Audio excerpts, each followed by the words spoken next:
সিরাজগঞ্জের উল্লাপাড়ায় free medical health ক্যাম্পের মাধ্যমে ৫ শতাধিক গ্রামবাসীকে বিনামূল্যে চিকিৎসা সেবা প্রদান করা হয়েছে। শুক্রবার সকালে উপজেলার গয়হাট্টা পশ্চিম কৃষ্ণপুর গ্রামে অনুষ্ঠিত ফ্রি মেডিকেল হেলথ ক্যাম্পে অভিজ্ঞ চিকিৎসক দ্বারা মেডিসিন, গাইনি, ডেন্টাল, বাত ব্যথা রোগীদের চিকিৎসা সেবা প্রদান ও রক্তের গ্রুপ নির্ণয় করা হয়।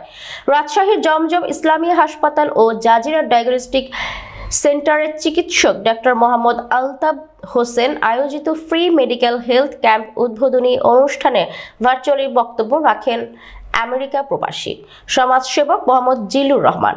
দিনব্যাপী ফ্রি মেডিকেল হেলথ ক্যাম্প উদ্বোধনী অনুষ্ঠানে ডক্টর মোহাম্মদ আলতাফ হোসেন বলেন, তৃণমূল পর্যায়ের মানুষদের অভিজ্ঞ ও দক্ষ চিকিৎসকদের মাধ্যমে বিনামূল্যে চিকিৎসা সেবা দিতেই এই আয়োজন। আমি আজকে এই অনুষ্ঠানের মাধ্যমে আমি